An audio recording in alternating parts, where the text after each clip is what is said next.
നമസ്കാരം. അപരീക്ഷിന കർത്തവ്യം കർത്തവ്യം സുപരീക്ഷ്യച നചേത് ഭവതി സന്താപോ ബ്രാഹ്മണ്യാ നകുലാധ്യത. ഇതേവരും കേട്ടിട്ടുള്ള പ്രസിദ്ധമായ സുഭാഷിതമാണ്. ഇവിടെ ഇതിൻ്റെ രത്ന ചുരുക്കം പറയാം. കാരണം ഇന്നത്തെ സമൂഹ മനസ്സ് വളരെയധികം ചിന്തിക്കേണ്ടതായിട്ടുള്ള ഒരു വിഷയത്തെ ഈ 4 വരിയിൽ നമ്മെ ഓർമ്മപ്പെടുത്തുന്നു. ഒരു ബ്രാഹ്മണ സ്ത്രീ തൻ്റെ വീട്ടിനകത്തേക്ക് കയറാൻ തുടങ്ങുമ്പോൾ പുറത്തേക്ക് വരുന്ന കീരിയുടെ വായിൽ ചോര കണ്ടു. അകത്ത് കുട്ടിയെ കിടത്തിയിട്ടാണ് ഈ സ്ത്രീ പുറത്തു പോയത്.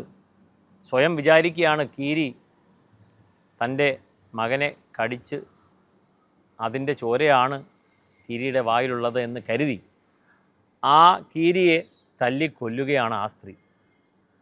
എന്നിട്ട് അകത്തേക്ക് പോയപ്പോൾ കുട്ടി സുഖമായി കിടക്കുകയാണ്. കുട്ടിയുടെ അടുത്ത് ഒരു പാമ്പ് ചത്തു കിടക്കുകയാണ്.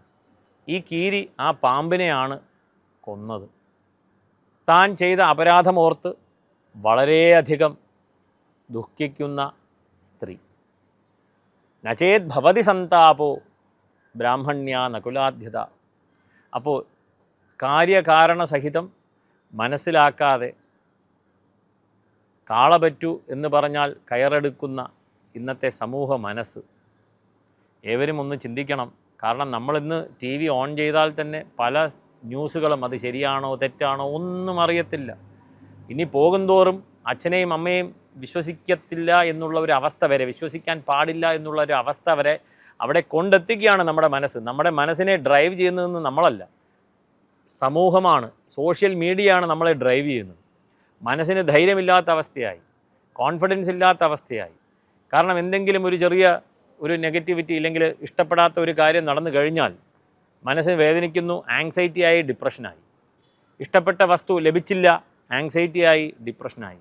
അതിനെ മറികടന്ന് മുന്നോട്ട് പോകാനുള്ള ഒരു ധൈര്യം ഇന്ന് കുറഞ്ഞിരിക്കുകയാണ്.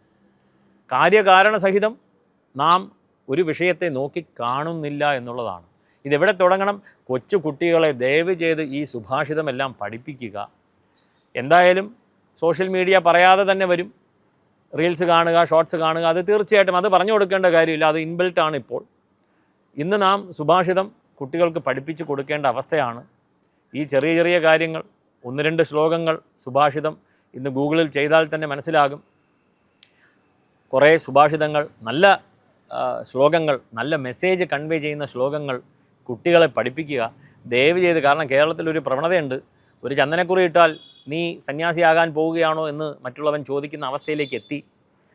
എവിടെയെങ്കിലും ഒന്ന് അമ്പലത്തിൽ പോകുന്നു, ദിവസവും പോകാൻ തുടങ്ങിയാൽ എന്നാൽ പിന്നെ ഇവൻ സന്യാസിയാകും, അവനെ കളിയാക്കുന്ന അവസ്ഥ. ആ കളിയാക്കുന്നതിൽ നിന്ന് ഒളിച്ചോടേണ്ട ആ കുട്ടി അതിൽ നിന്ന് എസ്കേപ്പ് ആകുവാൻ നോക്കുകയാണ്.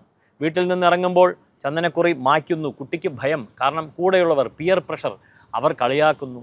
പലതരം സാഹചര്യത്തിലൂടെ കുട്ടികളെ വളർത്തി മുന്നോട്ട് കൊണ്ടുപോയി സമൂഹ മനസ്സിൽ പുച്ഛവും വെറുപ്പും നിറച്ച ശേഷം ഒരു ജോത്സ്യൻ്റെ അടുത്ത് വന്നിരിക്കുകയാണ്.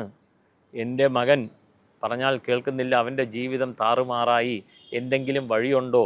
അപ്പോൾ ഞാൻ പറയുകയാണ്, ശനിയാണ് കാരണം, രാഹുവാണ് കാരണം, കേതുവാണ് കാരണം, ഇന്ന പൂജകൾ ചെയ്തോളൂ എന്നുള്ളത്. ഈ ജാതകം ഇല്ലെങ്കിൽ ഗ്രഹങ്ങളൊന്നും ഇല്ല എന്നിവിടെ പറയുന്നില്ല, ഇവിടെ അർത്ഥമാക്കുന്നില്ല. ശാസ്ത്രം തീർച്ചയായിട്ടുമുണ്ട്.